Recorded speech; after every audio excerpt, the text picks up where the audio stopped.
namin sa'yo. And nalaman ka na nagyakap na namin, Panginoon. Kaya pinatulutulan namin ngayon kami, Panginoon. Thank you, Lord, in Jesus' name. Amen. So, basahin po natin yung Luke 9:62. Luke 9:62. So, yung kanina yung mga, ang tawag doon, yung mga tao kanina, yan, sila yung mga taong binivote nila yung sarili nila para sa gawain ng Panginoon. Alam niyo yung si Goodlaw ba yun? Ha? Yes, so, kung mabubuhay siya ng 100 tao, ay 100 beses, tama ba? Mabubuhay siya ng 100 beses. Bibigyan niya pa yun sa mga tao sa China. Why? Dahil nakikita niya kasi nakikita niya kasi yung doon, yung souls para kailangan nila, no? So sabi sa Luke 9:62, but Jesus said to him, no one having put his hand to the plow and looking back is fit for the kingdom of God. Ayan. So nagets niyo ba yan? Ay, sinofering. Ano ibig sabihin ng, ano bang Tagalog ng flow? Ang tanong yan. PLOW. Saan yan? Ano? Araro. Sa hinawa kami yung araro na nakatutulog sa likod. Ayan, later on, makakapit yan. Diba? Kaya, kasi, araro yun yung flow. Yung word na flow, nakita rin yan nung tinawag ni Elijah si Elisha. Diba, sinulog niya yung flow. So, kaya na title natin is Price of Leadership. So, 2, 4, 6, 8. 2, 4, 6, 8. Apat na lang. So, hanap kayo ng partner nyo. Yan, partner. And then, Ate Mary, no? Pag-asawa. Ate Mary sa si Joy. Ayan. Hindi gusto ko lima eh. Ay, hindi. Ayan lang. 2, 4, 6. Tapos ay 1, 2, 3, 4, 5. 1, 2, 3, 4, 5. Kaya magkiwalay sila naman dyan sa akin yan.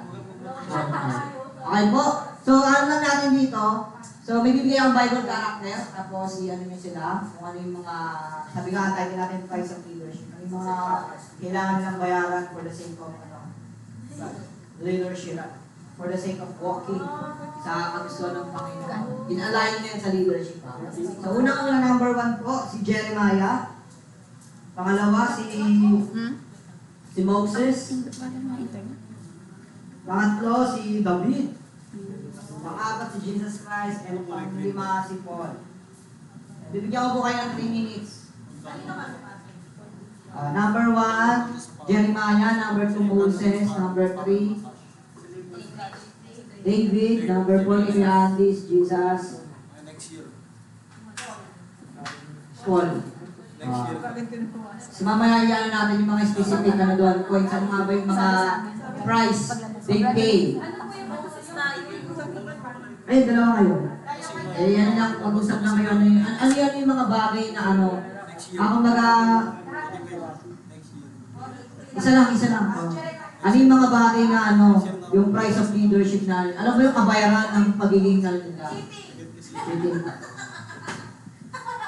Pero kailangan kasi yan naman, sabi ko naman yun. Yan si Jeremiah. 3 minutes lang po. Pas 3 minutes na ba? Wala pa.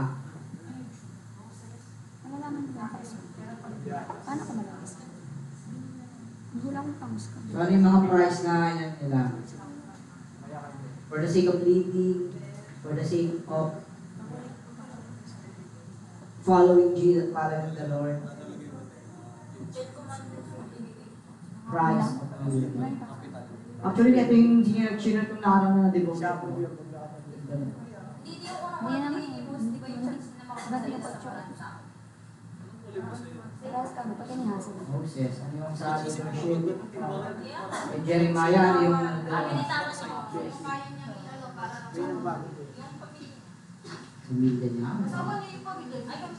ano yung price? Ano yung mga experiences nila at time?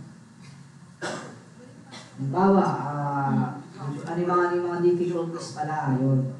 Ano yung mga difficulties na na-experience sila. Although Christ din yun, kasi kailangan mo malagpasan din. Kailangan ng elevation. Yoko di ako bibili. So, halimbawa kay Jeremiah, criticism. Kay Moses, fatigue. Although nasa libro na to. Kay David is time. Kay Jesus Christ, loneliness or isolation. Kay Paul, rejection and decision making. Ayun na yun, nabanggit ko na yan yung pinaka Sabi niya kasi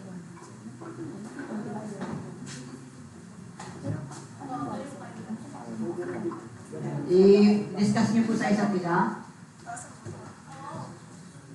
ganun ang Kasi kung sabi mo, Ganun ang wisdom. Jeremiah. Pero kung doon sa mga sinasabi ko doon kayo mag-focus ha, kay Jeremiah, criticism, kay Moses, fatigue, kay David, time. Ay, oras pala. Kay Jesus Christ, loneliness.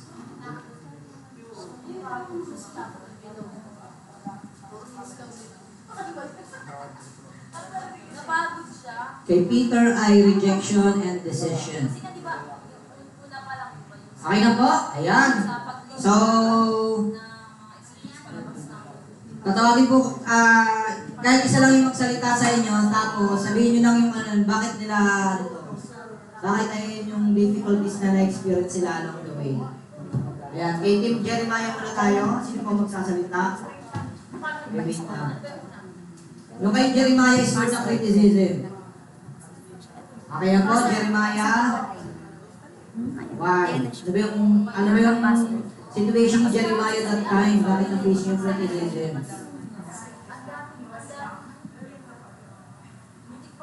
Young and free. Yan, wait. Okay po, game.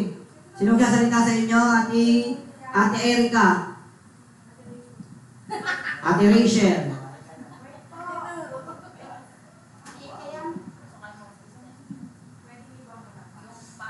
Sige, team, ano muna, fatigue muna tayo, Moses, fatigue. Bakit naging difficult ni Moses ang fatigue? Fatigue. Bakit? Ano pa yan sa kanila? Ano kasi mas, iba nga, nilid niya yung mga... So, ayaw mo agad dahil, hindi makita sa kanila, Iba nga kasi nilid niya yung mga tao palabas ng Egypt.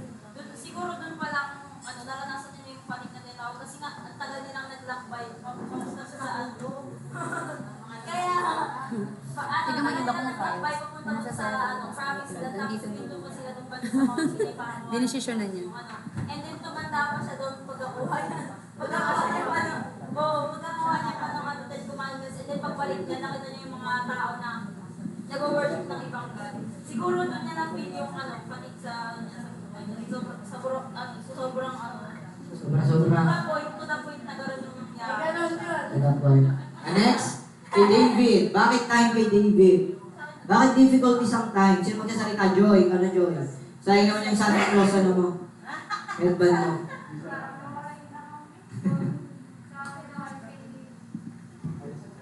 Harap pa sa kanila. Yan. Sa mga na-agree naman guys. Sino?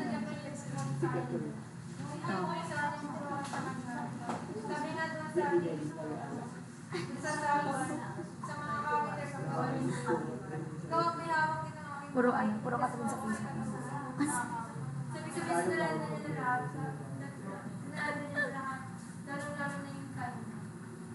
Amen. Next, Jesus Christ. Loneliness.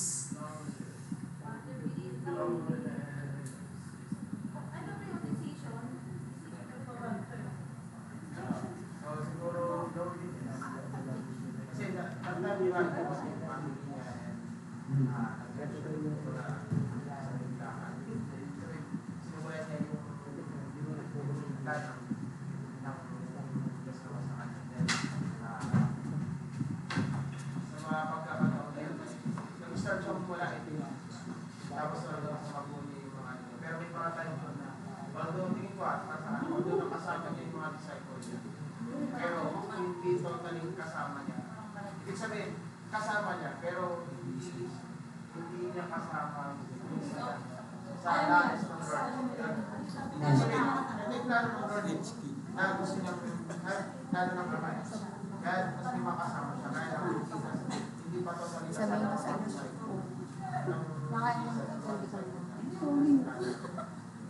sa kasama.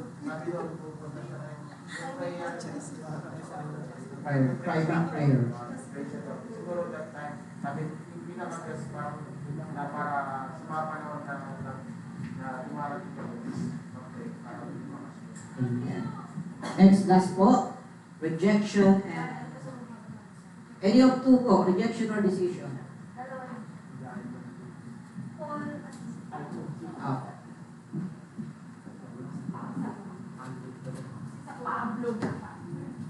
Opo.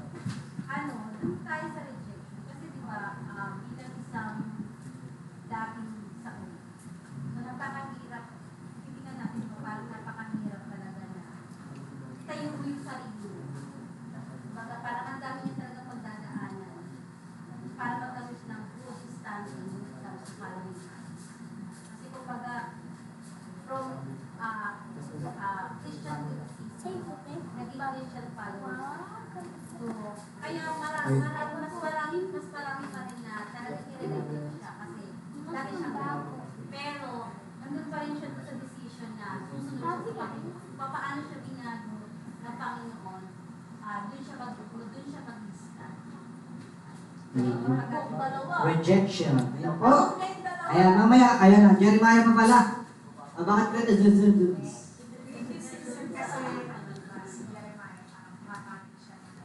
Tinawag siya ng Panginoon. So, parang, siya yung parang naging mouthpiece ng Panginoon sa mga sabi ng tao.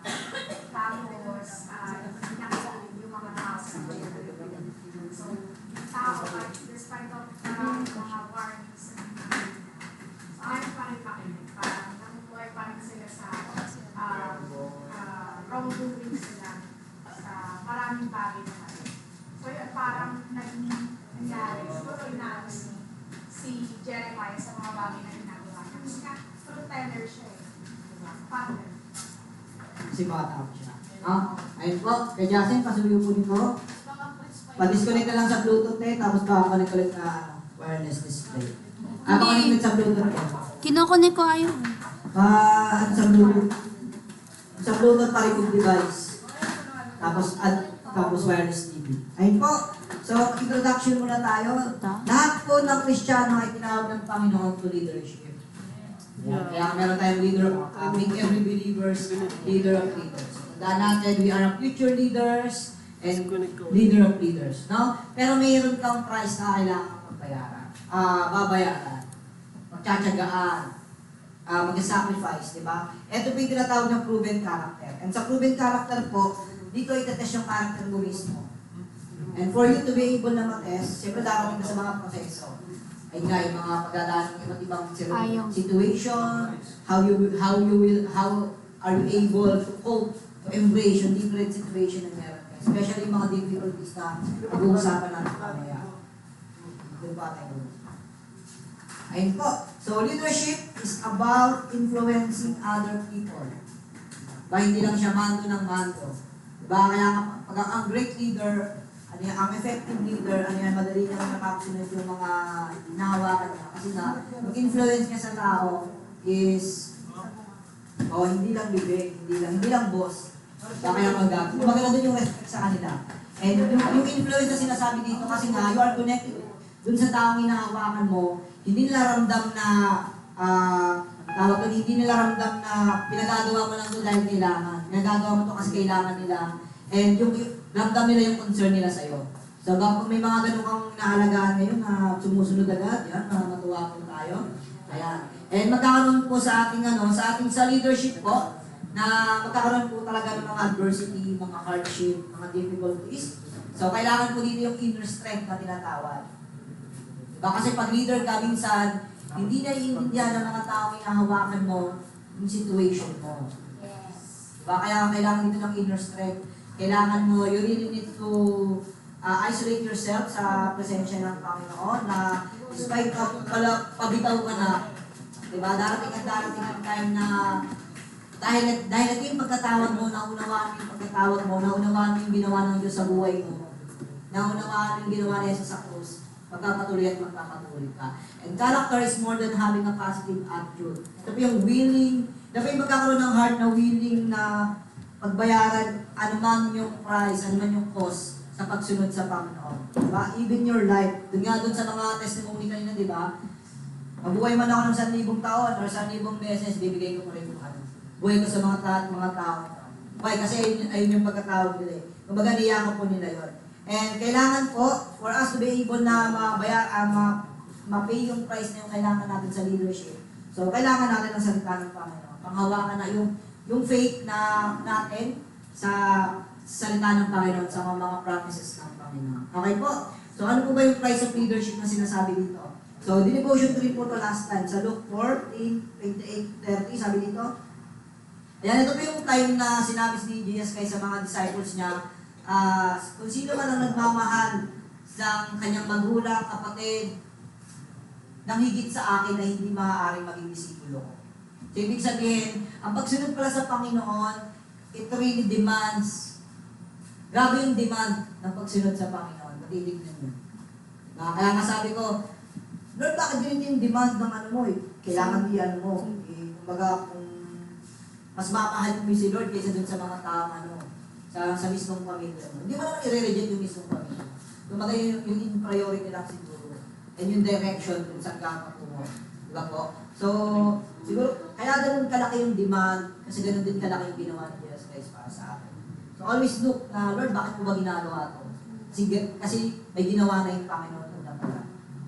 Napakahirap na maganda nga maging ang tawag dito, ang tawag sa word na yun, yung maging maging, every time na pasok ko ba na, diba, isipin mo na mainit sa iyo, no? Diba? Magandang rin yun, diba? Motivation kasi, once na sumuko ka na, baka magtuloy-tuloy kasi yun. Diba? Mainit sa, mainit sa, free trial. Ayun po. So, nais ng Panginoong Jesus na mag-reflect tayo sa leadership natin before we commit to anything na meron tayo. So, ang buhay po natin Kristiyano is isang karera. Diba po? And sa ating karera, it doesn't matter kung kailan ka nag-start. It doesn't matter kung paano ka nag-start. What matters most is kung paano mo tinapos yung race mo bilang isang Kristiyano. Tinapos mo ba yun na nag-backslide ka? Tinapos mo ba yun na hindi mo nagawa yung pinagagawa ng Panginoon? Tinapos mo ba yun na marami kang gawin na tao? Diba? Kaya kayong leaders dito must be a finisher. Kumbaga, ikaw bilang leader, bilang isang Kristiyano, kailangan matapos mo yung, sabi nga ni Paul, di ba? I have run the race. I have finished my course. Ano ba, alam mo ba dito yung price na kailangan nating pagbayaran? Ito, Luke 14:33. So likewise, whoever of you does not forsake all that he has cannot be my disciple. Sabi ko nga sa inyo, napakadilaki ng demand ng pagiging disciple of Jesus Christ. Okay, kung ano ba yung mga difficulties? So sa dahil ang buhay Kristiyano, buhay leadership natin ay isang karera. Ibig sabihin, sa isang karera, merong mga difficulties yan. Kung meron mga mag-hinder sa'yo. Kung paano and sa iyong patutunguhan. Maraming sabi ba, kasi normal na ways. Ano ba yung nag-hinder sa kanila? Obstacle, ano pa? Have you heard that? Kanina ba? Tinatalonan? Hindi ako. Minsan nag-heard that. Yung nag-hinder sa kanila, yung mismong mga kasama nila sa takbuhan. Diba? Minsan may nag-injure. Diba? So, kung sa ating pag-ano. And pinaka-leader sa atin sa pagtakbo, sa ating race, you will do anything to destroy, stop you from running dun sa pagiging Kristiyano. The devil will try to destroy your calling. Tandaan mo yan. Diba? So, dahil malaki ang calling mo, syempre, malaki din yung plano ng kaaway sa'yo. So, ano ba yung number one na dito na tayo dun sa mga difficulties na naranasan. Kay Jeremiah muna tayo, criticism. Criticism causes us to feel undervalued. Diba? Criticism kasi parang may ginawa ka, sinisita, kumbaga hindi mo na-appreciate yung kumbaga, you do your best, pero there's someone pa rin. Meron yung maririnig ka pa rin. Diba? So, part ng criticism yon. So, sabi dito ni Jesus Christ ng Lord kay Prophet Isaiah, pay no attention sa mga criticism. Normal yun na maririnig natin yung criticism. Pero ang ang mahirap doon is once you embrace, once you absorb, once na mag-penetrate sa heart mo yung criticism, doon na mag-manifest yun. Mararamdaman mo na parang rejected ka, mararamdaman, kumbaga, kahit na on fire ka, pero pinapasok mo yung criticism sa heart mo, talaga yun, grabe yung bulusok ng Kumbaga, kahapon lang, grabe yung mo, pag ginawa mo paglilingkod sa Panginoon, may narinig ka lang ganito, nakito ka na. No? So, sabi kaya nagkaroon ng criticism kay Jeremiah kasi bata pa siya. And even in those priests, even the people of Israel, patuloy siyang kinetcriticize. So, sa loob ng 40 years niyang, 40 years pa yung pass, naging prophet si Jeremiah. So, So, nandun pa rin yung criticism. Kasi bata siya. 40 years yun, bata ka pa rin. Siguro na umpisa siguro. So, tandaan nyo, even inside the church, you will find criticism. Diba? Kasi naman tayo perfecto rin eh. There's people pa rin na magano sa atin. Even yung mga leaders ng simbahan, hindi naman tayo mga perfectong tao. Okay po? So, wag lang natin i-allow yung criticism na magano sa atin. Make it as motivation, stepping stone na ay kahit despite of the criticism na na-experience ko, magpapatuloy ako sa Panginoon. Diba? So, hindi naman i-invalidate. Ito na naman yung hindi naman ini-invalidate yung feelings mo no? So, pero dahil ka sa Panginoon, diba? The criticism, tawag dito, your calling will be more than the criticism na na-experience mo. Diba? Pag nagpadala sa criticism, pinamay. Kayo mahirap. Okay po? So, pangalawa po is yung fatigue, yung kay Moses.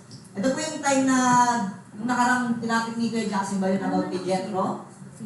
Ayan. So, dahil sobrang pagod na siya sa kanya lahat, nagka-counsel yung mga tao. Ay, sa kanya nagka-counsel yung mga tao. So, siya lahat yung umano doon. Kaya nagkaroon siya ng fatigue. Siguro na burnout dito sa no? Diba? Kung ikaw nandun, diba, di ko naman kailangan problemahin yun eh. Diba, napakahirap nun. Diba? Nagkaroon siya ng fatigue. Pero every time we experience this kind of situation, yung mga tao gagamitin ng Panginoon to strengthen us. Diba? Kaya bilang leaders, kaya tayo nagkakaroon ng fatigue. Ano ba yung sabihin ng fatigue? Extreme pagod. Extreme burnout. Parang pagod ka na. Diba? So to avoid fatigue, be consistent sa presence. And ask for the help. Kasi kaya sinunod ni Moses yung payo ng kanyang, si Jethro? Father-in-law? Genan? Diba? Kasi nga ito pala yung nangyayari. So, bakit mo sinasabi yung problema ng iba, pwede naman ako mag-delegate. No? So tayo kailangan po natin matutunan mag-delegate. Kasi sa inyong mga cell group, huwag lang kayo puri nagsasalita. Baka kaya napapagod ka siguro. Ngayon po, sa cell group namin, mag-assign na ako ng mag-message. Wala na akong gagawin, tingin na lang, di ba? Hindi mo lang sila. Wisdom, worship ka, blessing ka. Pag-isip ka na lang. Ang gagawin mo lang, facilitate na ang maganda. Okay po. So next. So sabi dito ni Jesus Christ, expect criticism sa Matthew 5:11. And sabi dito ni mga apostol na, ay yun sa Acts 6:1-2, na despite of criticism, hindi nila tinanggal yung priority na meron sila. Okay po. Next, yung time. Kay David naman. So, kailangan wait lang po. Dun sa fatigue, there is a sacrifice na gagawin ka. Kaya may experience mo yung mga fatigue na yun, mga ganun bagay. Sa time po, ito po yung sa leadership na feeling mo wala kang time. Sa mga common challenge bilang sa akin.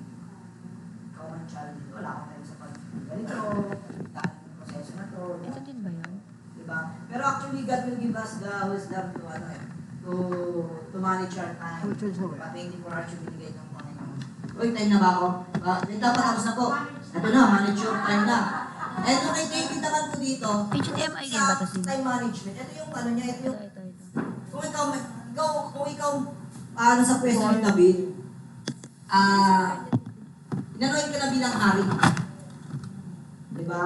And you have the right, you have the right para alisin na si Saul doon. Pero hindi niya ganun. Pero nandun pa rin yung ano niya, yung submission niya dun sa ano. Di ba? May chance siyang patayin si Saul. Dahil pinagtangka niya rin yung buhay niya. Di ba? May chance din siyang ano. Kumaga, pwede niyang patayin. Di ba? So, ang time dito is you really wait for the time na ano. Diba? Sa atin po bilang isang mga leaders, may mga time po sa natin sa ating buhay na we really need to wait. Diba? Sa mga disciples natin, bakit ganito niya nangyayari pa rin sa Lord? Bakit hindi nagbabago yung mga disciples ko? You really need to wait. You really need to wait and work dun sa mga gusto nating mangyari. Okay po? So, time management. Ayan po, there is time for each turn na gagawin po natin. Last, ay pangalawa po, loneliness. Ito naman po yung kay Jesus Christ. So, ito po yung time na nag-spend siya ng time in prayer. And mostly po, yung loneliness na yun, ito yung time dun sa Gethsemane. Diba? Minsan na-experience natin itong loneliness na to. Kumbaga, kasi nga, kaya natin na-experience yung loneliness na yun kasi there is pain or there is within sa loob ng puso mo na ikaw lang yung nakakaintindihan ng Panginoon. Diba? Kaya mo 3 beses na nag-pray si Jesus Christ, 3 beses niyang sinita yung mga disciples niya. Diba? Kasi hindi nauunawaan ng mga disciples niya yung situation ni Jesus Christ that time. Diba? Kaya nararamdaman natin yun na, ay, after ng, mainit ka, after mong gumawa para sa Panginoon, nararamdaman mo yung loneliness. Experience yun na ba yun? Especially nung encounter, ako na-experience yun, parang pero ba't ganito yung nangyayari sa akin? Parang empty ng heart ko. Diba? So bilang leaders po, may experience mo yung loneliness na tinatawag. And you really need to cope with it. Diba? The moment na naramdaman mo yung loneliness, the moment kang lumapit sa Panginoon, the moment kang ibabad yung sarili mo sa presensya ng Panginoon. Si Jesus Christ, nung time na nanalangin siya, naramdaman niya yung pressure, yung kalungkutan. Diba, ikaw ba naman, alam mo yung mangyayari sa'yo eh. So, si Jesus Christ bilang isang Diyos, alam niya siguro ramdam niya na yung pain na mangyayari sa kanya, no? Ikaw, sasaksakin ka dito. Diba, papakuhan ka, diba, hampasampasin ka. Diba, siguro nandun niya yung pressure. Nandun na yung ako lang yung gagawa nito. Tapos to the point na tinalikuran siya ng Ama dahil nasa kay Jesus na lahat ng kasalanan. Diba, grabe ito. Pangatlo po, decision and rejection. Yung kay Paul po dito, yung decision niya, ito po kasing sa Corinthians, na gusto niya pumunta sa Corinto, pero maraming mga diba? So, hindi-depende po natin yung mga decisions na bilang leaders. Sabi dito, indecisive leaders are ineffective leaders. So, we must be able to make decisions and follow through with them. All decisions should be prayerfully and with wise counsel. Diba? So, bakit nagiging dito si Paul? Sino ba yung leader ni Paul dito? Alala nyo? Sino yung leader ni Paul dito? Sa mga apostles. May leader pa rin siya dito. Santiago. Si James. Lagi niyang inaano.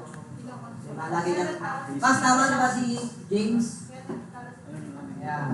So, there is pa rin, pero tingnan nyo naman, grabe yung naging niya. Yung level ng ginawa ni Paul compared dun sa mga apostles. Pero hindi natin siya tinimbangin niya, diba? So, sa ating mga decision po, sa mga sa pag-delete natin ng mga tao, we really need na maging wise po tayo. Diba? Siyempre, hindi lang laging puro comfort ang ibibigay natin sa kanila. We really need to select them also. In correction, in rebuking. Pero paano gano'n yung yung pag-escape sa kanila. And sa rejection po, it is normal po. Si Paul po, na-reject siya ng mismong bayan niya, mismong Roman Empire. Dahil dun sa ginawa niya dahil dun sa ginagawa niya para sa Panginoon. So, as a conclusion po, it is normal for us to experience the criticism, fatigue sa ating buhay. Pero kailangan mong maintindihan na na-experience mo yung bagay na ito kasi ito yung demand ng Panginoon. Magkakaroon ka ng character development, magkakaroon ka ng leadership development habang ine-embrace mo yung mga difficulties na yun. So, wag na wag po tayong panghinaan ng Panginoon. Panghinaan ng loob. Wag na wag po tayong hinto sa mga bagay na ginagawa natin. No? Para sa Panginoon. Tinawag ka ng Lord bilang leader, panghawakan mo yun. So, Destiny 3 po, ang demand po ng Destiny 3 ay kompleto na yung 12 actually. Yes. So sana I pray na after ng Destiny 3, meron na kayong open cell. Actually sa Destiny 2 pa lang, dapat kailangan mo yung open cell na. Kasi more in leadership na yung tinuturo dito, no? So kailangan ko, pasensya ko masyadong matagal kasi ang haba talaga dito. Thank you so much. Speaker. Josh, Ayun. Tingin kayo sa likod. naglalaro. Ay, sa clinic. Sino yung nakita nyo? Ano yung napansin nyo? May mga corner. So, kanina, di ba yung in-explain ni Kuya, ano yung mga loneliness, yung mga nararanasan ng leaders, di ba? So, ngayon naman, tayo. Sa bawat corner na yan, pupuntahan nyo yan. And sa bawat corner na yan, may mga verse. Diba? Nakikita nyo naman, diba? Nagbabasa kayo, diba, Char? Hindi. Ayan po, may mga verses or may verse.